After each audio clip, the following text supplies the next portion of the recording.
નમસ્કાર ખેડૂત મિત્રો, શક્તિરાજ એગ્રો સેન્ટર રેશમિયા।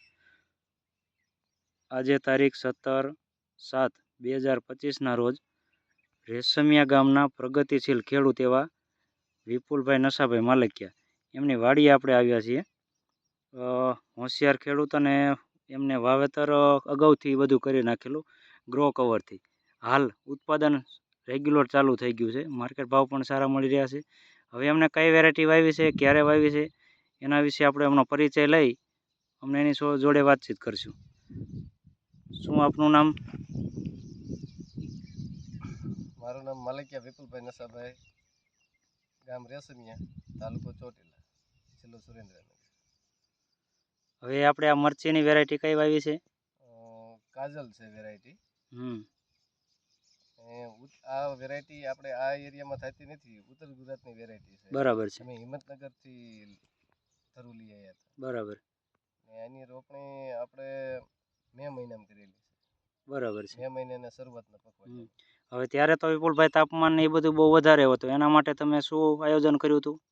હવે તાપમાનની તો મે મહિનામાં હાઈ જ હોય, પણ તેના માટે ગ્રો કવર જે ટેમ્પરેચર મેન્ટેન કરે, બરાબર છે, હીટ ન આવે, લૂ ન લાગે, તડકો ન લાગે, એના માટે અમે ગ્રો કવરનું આયોજન કર્યું હતું, જેથી આખો સાહસ ઢંકાઈ જાય। રેડી। અને છોડ અને બીજું ગ્રો કવરનું કારણ તાપમાન અને લૂ અને બીજું ઓછા પાણીએ પણ થાય, પાણીનું બાષ્પીભવનથી છોડ પાસે ઉડે નહીં, એટલા માટે અમે ગ્રો કવરથી વહેલા ખેતી કરી।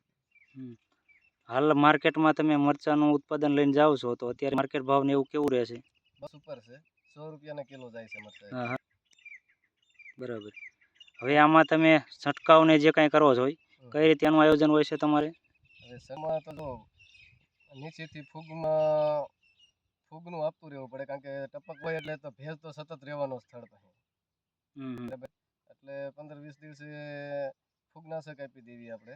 અને ઉપરથી રેગ્યુલર ડોઝ કહું તો સાયપરમેથ્રીન ને ડાયથિયમ પાવડર, અને ઈ ડોઝ 15 દિવસે બ્લેક નો યુઝ કરવો। બરાબર છે। અને ગ્રોથ પ્રમોટરમાં બાયોવિટાનો યુઝ કરવી। બરાબર છે। હવે મરચા જરાક બતાવજો જે આપ। સારામાં સારું ઉત્પાદન, ફ્રૂટ સેટિંગ સારું છે, મરચાની ક્વોલિટી પણ સારી છે। ટોટલ જગ્યાએ ડિસાન વ્યવસ્થિત છે, અને પોઝિશન જોઈને વિઝિટ કરીને આવ્યો પણ ઘણી સારી છે, અને નવી ટેકનોલોજી સાથે જોડાઈને ખેડૂત બહુ વ્યવસ્થિત મહેનત કરી અને ઉત્પાદન સારું એવું મેળવી રહ્યા છે।